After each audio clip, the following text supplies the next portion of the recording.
阿樂望住出邊，自言自語咁講：希望阿文仲趕得切啦。阿文趕到醫院之後，搵到個護士姑娘，跟住個護士姑娘講：阿伯，佢今日晏晝辦咗出院噃，冇人勸得住佢啊，就係知道佢一直講，佢一定有一個地方要去啊。阿文不停咁打電話俾爸爸，電話一直響，始終都冇人接。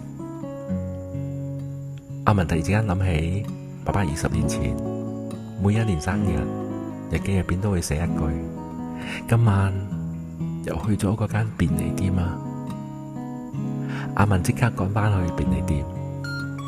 阿樂一見到阿文就知道出事啦。阿文嘆開口氣講：醫院話我爸出咗院啊，你有冇見過佢啊？阿樂揼低頭一陣，突然間諗起老人家離開嗰一晚，企喺便利店門口望住對面街，細細聲咁講：如果呢次等唔到，以後可能真係等唔到啦。阿樂即刻望向對面街，快啊，嗰邊啊！阿文衝過馬路，凌晨3點，路上一個人都冇，只係剩翻啲街燈，靜靜照住一個熟悉嘅背影。有個路人企喺路燈下邊，手入邊攞住一個好舊嘅帽，望住便利店，好似喺等緊一個人。阿文慢慢行過去，停喺爸爸身後。20幾年嚟，兩父子第一次企得咁近，但係邊個都冇講嘢。老人家慢慢轉身，睇見阿文呆咗一陣，眼都紅晒。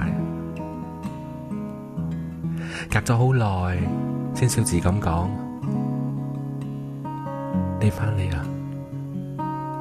阿文點點頭，眼水已經忍唔住咁樣滴落嚟啦。爸，對唔住啊！老人家搖搖頭，冇講啲乜，細細聲咁樣笑咗出嚟，笑住咁講：傻仔，應該係我講至啱，對唔住啊！阿文喊住咁問：點解你病成咁，你都唔醫啊？阿伯望住間便利店，慢慢講：醫生話醫得幾耐，冇人知。但如果你返嚟，我唔喺度，我驚冇人等你啊！阿文終於忍唔住啦，抱住爸爸喊得好犀利。老人家輕輕咁樣拍一拍佢個背脊，就好似阿文細個嗰陣一樣。阿文將個鐵盒交翻俾爸爸，老人家笑咗一笑，慢慢打開，將日記本放翻入去，然後將個鐵盒重新放翻阿文嘅手入邊。呢個以後由你保管啦。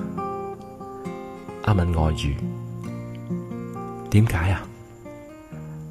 老人家望住佢笑住講：因為屋企把鎖匙喺入邊啊。阿文打開個鐵盒，先知道嗰幾把生咗鏽嘅鎖匙就係屋企嘅鎖匙。然後老人家再講：間屋我一直冇買，我一直相信終有一日你會返屋企。阿文望一望手上嘅鎖匙，喊得好似一個細路咁。20年前佢離家出走嘅時候，乜嘢都冇帶。20年後，爸爸留俾佢嘅唔係一間屋，唔係錢，而係好耐冇返嘅一個屋企。老人家拍拍阿文嘅膊頭，笑住講：文仔，叫爸爸返屋企啦，呢一次唔好再走啦。